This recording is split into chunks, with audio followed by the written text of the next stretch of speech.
सी सुब्रमण्य भारती एक भारतीय लेखक, कवि, पत्रकार, शिक्षक, स्वतंत्रता सेनानी, समाज सुधारक और बहुभाषाविद थे। आधुनिक तमिल कविता के यह अग्रदूत भारतीयार और महाकवि भारती नाम से लोकप्रिय हुए। भारतीय स्वतंत्रता आंदोलन के दौरान गाए जाने वाले देशभक्ति के गीतों के अलावा उन्हें स्वदेशी आंदोलन, महिला सशक्तिकरण की अलख जगाने और जाति व्यवस्था का पुरजोर विरोध करने के लिए याद किया जाता है। सन 1882 में तिरुनेलवेली जिले के एट्टायपुरम में जन्मे भारती की प्रारंभिक शिक्षा तिरुनेलवेली में ही हुई। उनके पिता तो चाहते थे कि वे अंग्रेजी और गणित सीखें और इंजीनियर बने, लेकिन छोटी उम्र से ही सुब्रमण्य का झुकाव संगीत और कविता की ओर था और महज 11 वर्ष की आयु में उनकी काव्य प्रतिभा के लिए उन्हें भारती की उपाधि दी गई। यहाँ के दरबार में मिली नौकरी छोड़कर वे वाराणसी चले गए, जहाँ वे हिंदू अध्यात्म और राष्ट्रवाद के संपर्क में आए और संस्कृत, हिंदी तथा अंग्रेजी जैसी नई भाषाएं सीखीं। उन्होंने बनारस से एच्चयपुरम लौटकर राजा के दरबारी कवि के रूप में काम किया और अल्प समय के लिए मदुरई के सेतुपति हाई स्कूल में तमिल शिक्षक भी रहे। फिर दुनिया को जानने समझने की आवश्यकता को समझते हुए उन्होंने पत्रकारिता और प्रिंट मीडिया का रुख किया। वह एक तमिल दैनिक स्वदेश मित्रन में सहायक संपादक बने और 1905 में भारतीय राष्ट्रीय कांग्रेस के वाराणसी अधिवेशन में उनकी मुलाकात स्वामी विवेकानंद की आध्यात्मिक उत्तराधिकारी भगिनी निवेदिता से हुई। उन्होंने भारती को महिलाओं के अधिकारों के प्रति जागरूक और प्रेरित किया। भारती ने निवेदिता को देवी का अवतार समझते हुए अपना गुरु मान लिया। सन 1906 के कलकत्ता कांग्रेस अधिवेशन में उन्होंने मद्रास का प्रतिनिधित्व किया। वहाँ स्वराज और स्वदेशीकरण के बारे में दादा भाई नौरोजी के विचारों से खासे प्रभावित होकर राष्ट्रवाद की अलख जगाने का निश्चय किया और बंकिम चंद्र चटर्जी के कालजयी गीत वंदे मातरम को उन्होंने तमिल में 2 बार अनुदित किया और उसे जस का तस लिप्यांतरित भी किया। दूसरी बार अनुवाद करने का कारण यह था कि पहला अनुवाद तमिल की शास्त्रीय शब्दावली में होने के कारण क्लिष्ट था और उसकी गेयता कम थी।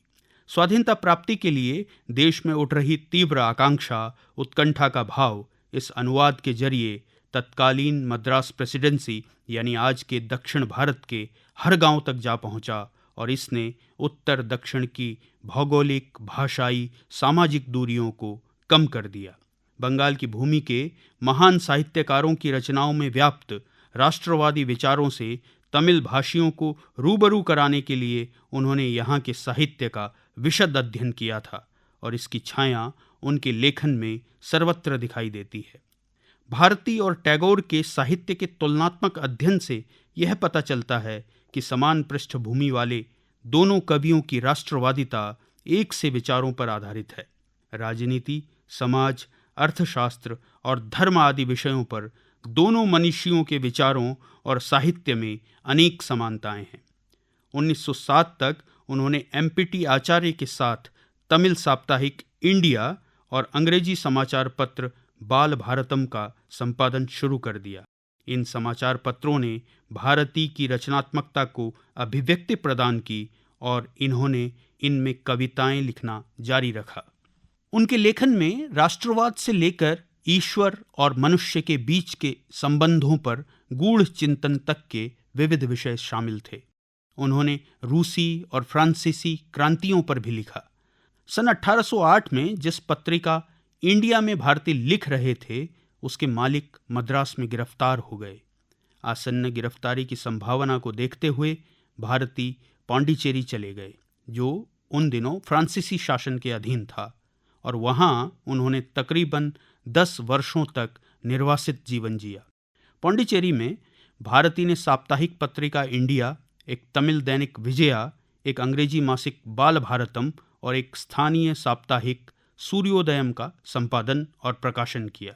ये उनकी लेखनी का प्रताप ही था कि अंग्रेजों ने भारती के प्रकाशनों पर प्रतिबंध लगाने की सोची और 1909 में ब्रिटिश भारत में इंडिया और विजया समाचार पत्रों को प्रतिबंधित कर दिया गया। अपने निर्वासन के दौरान भारती को भारतीय स्वतंत्रता आंदोलन के उन क्रांतिकारी नेताओं जैसे अरबिंदो, लाजपत राय और वीवी सुब्रमण्य अय्यर से मिलने का अवसर मिला, जिन्होंने फ्रांसीसियों के पास शरण ली थी। भारती ने आर्य और कर्मयोगी पत्रिकाओं के प्रकाशन में भी अरबिंदो की सहायता की और वैदिक साहित्य का गहन अध्ययन किया। उनकी 3 महान कृतियां कुइलपट्टू, पंजलि सबथम और कन्नन पट्टू 1912 के दौरान रची गईं। उन्होंने वैदिक भजनों, पतंजलि के योग सूत्र और भगवद गीता का तमिल भाषा में अनुवाद भी किया। सन 1917 में प्रकाशित कन्नन पट्टू में जयदेव के गीत गोविंद का प्रभाव दिखाई पड़ता है। गीत गोविंद जैसे दुरूह और गूढ़ ग्रंथ के काव्यगत सौंदर्य को जितनी सहजता से भारती ने कन्नन पट्टू में समाहित कर लिया है, यह भारती के कवित्व की विलक्षणता को बताता है।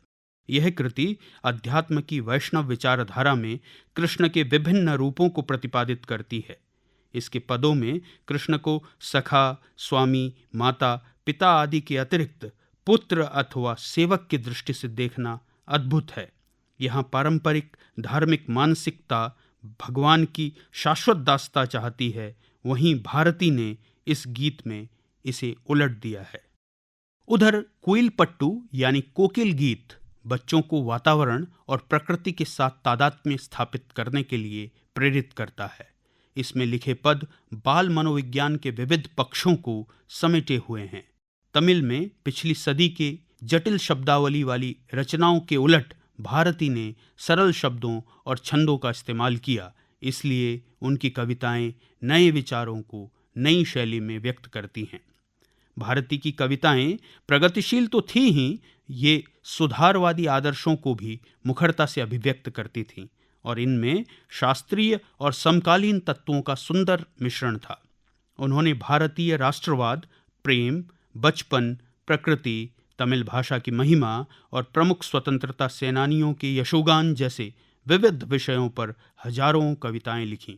इसके अलावा उन्होंने विभिन्न देशभक्ति गीत, धार्मिक छंद, लघु कथाएं और सुधारवादी नेताओं के भाषणों के अनुवाद भी लिखे। उन्होंने बाल विवाह और जाति व्यवस्था का विरोध किया और समाज और धर्म में सुधार लाने के लिए दृढ़ता से खड़े हुए।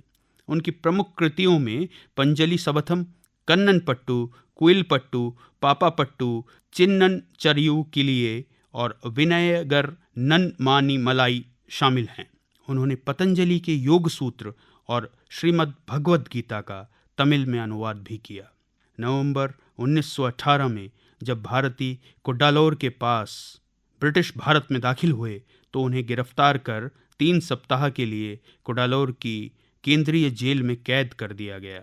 एनी बेसेंट और सीपी रामास्वामी अय्यर के हस्तक्षेप के बाद वे रिहा हुए। भारती कारावास से बुरी तरह प्रभावित हुए थे और बीमारी से जूझते रहे।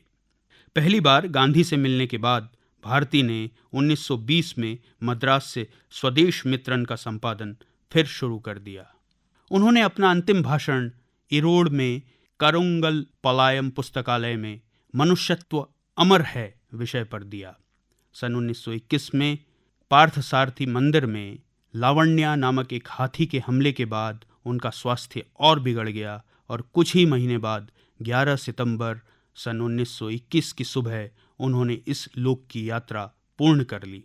उनके जीवन की विपन्नताओं, सादगी और संघर्ष की यह पराकाष्ठा ही थी कि उस महान कवि और राष्ट्रवादी व्यक्तित्व के अंतिम संस्कार में केवल 14 लोग ही सम्मिलित हुए थे।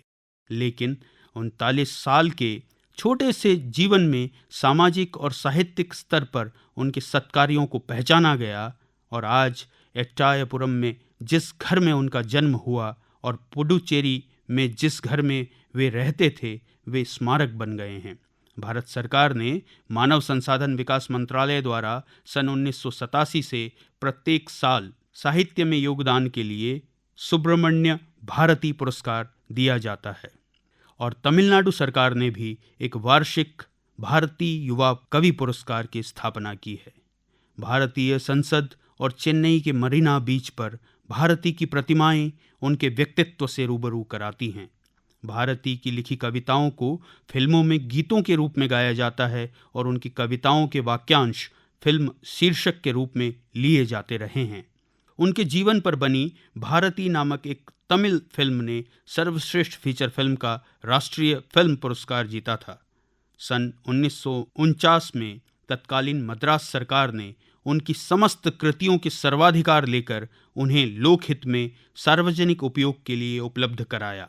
इस प्रकार वह भारत के ही नहीं, संभवतः संसार के ऐसे पहले कवि हुए जिनके साहित्य को राष्ट्रीयकृत किया गया।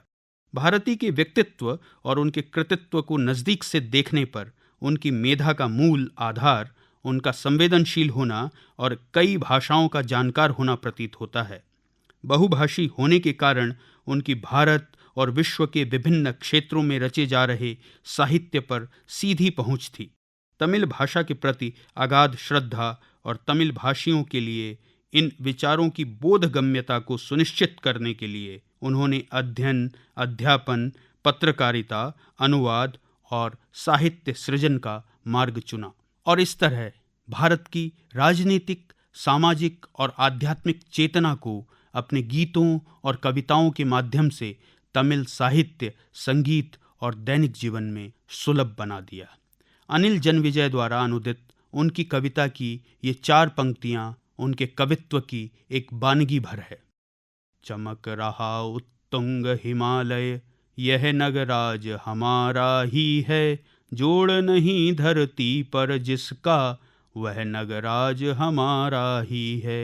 नदी हमारी ही है गंगा, प्लावित करती मधुरस धारा, बहती है क्या कहीं और भी, ऐसी पावन कल कल धारा, ऐसी पावन कल कल धारा। समुद्र किनारे रहने वाले एक भारतीय मन में हिमालय के प्रति उमड़ता अपनत्व और गंगा की धारा के प्रति श्रद्धा का यही भाव एक भारत श्रेष्ठ भारत की परिकल्पना का मूल आधार है। भारतीय भाषाएं सुब्रमण्य भारती के इस अवदान के लिए सदैव ऋणी रहेंगी।